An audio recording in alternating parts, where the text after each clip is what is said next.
विचारवाक्य लगाउने हार्दिक अनुरोध गर्छु। देशकै लागि गाउँछौँ। अलिकति मेरो आफ्नै शब्द सुनिमा रहेका हामीले भोगेका र हामीले जुन कर्म गरिरहेको छौँ त्यही कर्मलाई चाहिँ मैले उतारेको 2 शब्द म यहाँलाई सुनाउन गइरहेको छु। त्यसपछि म आफ्नो विचारधारालाई राख्नेछु। देशको लागि गाउँछौँ हामी, देशकै लागि नाच्छौँ, यही देशका लागि रुन्छौँ, देशकै लागि हाँस्छौँ। सबैजना हुनुहुन्छ यहाँ, गीतकार हुनुहुन्छ, गायक हुनुहुन्छ, हिरो हुनुहुन्छ, हिरोइनी हुनुहुन्छ, प्रोड्युसर हुनुहुन्छ, सङ्गीतकार हुनुहुन्छ। फिल्म क्षेत्र र गीती क्षेत्रमा एकदम अबल व्यक्तित्वहरू देखिरहेको छु। त्यसैले 2 शब्द मैले यो गाउन बाध्य भएँ। देशको लागि लेख्छौँ हामी, देशको लागि गाउँछौँ,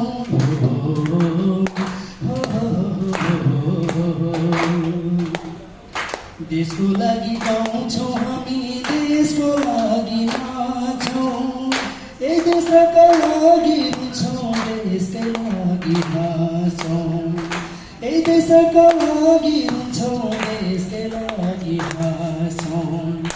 हामी हाँसे आफै हाँस्छ हाम्रो हिमालय, हामी हाँसे आफै हाँस्छ हाम्रो हिमालय, हामी मिले आफै भन्छ हाम्रो नेपाल, हो हामी मिलौ आफै भन्छ हाम्रो नेपाल।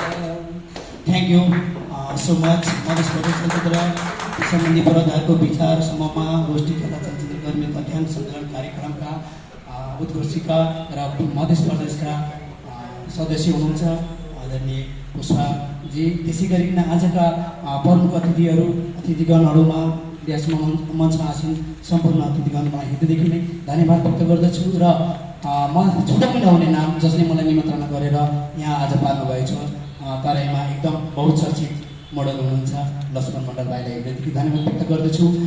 खास गरिकन चलचित्र विकास बोर्डबाट केन्द्रबाट पनि हाम्रो अध्यक्ष आउनु हुँदाखेरि हाम्रो राष्ट्रिय लोक तथा डोरी प्रतिष्ठानबाट चाहिँ हामीले स्वागतहरू गरेका थियौँ। र यो कार्यक्रम हुँदाखेरि अलिकति अगाडि नै जानकारी भएको भए केही अरू कलाकारहरू छुटेका कलाकारहरूलाई हामीले समावेश गर्न पाउने थियौँ। र धनुषको कार्यक्रम हुँदाखेरि चाहिँ कमसेकम पनि 1 हप्ता अगाडिदेखि नै केही जानकारी रहोस् र मैले गर्नुपर्ने साथ सहयोग रहने नै छ।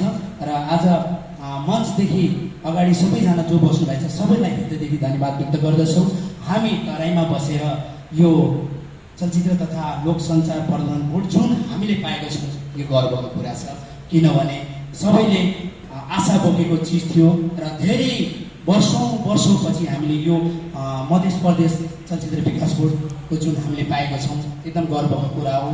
यसले हामीलाई यहाँका हाम्रो बौद्धिक सम्पत्ति, यहाँका हाम्रो जति पनि धर्म संस्कृतिका बारेमा छन्, हाम्रा मिथिला कला संस्कृति छन्, मिथिला आर्ट छन्, यो यिनीहरूलाई चाहिँ हामीले प्रबन्धन विकास बोर्डबाट अगाडि लान सकिन्छ, चलचित्र माध्यमबाट, गीती माध्यमबाट। र हामीले आफ्नो कला क्षेत्रबाट हाम्रो यहाँको क्षेत्रको कला संस्कृति बौद्धिक सम्पत्तिको संरक्षण गर्न सक्छौँ। र हामी यसको लागि हामीले एउटा राम्रो प्लेटफर्म पाएको छौँ चलचित्र विकास बोर्ड। यो चलचित्र तथा लोक सञ्चार प्रबन्धन बोर्डलाई हृदयदेखि नै धन्यवाद व्यक्त गर्दै हामीले साथ लिएर अगाडि बढ्दै जाउँ। सबैलाई यो शुभकामना छ।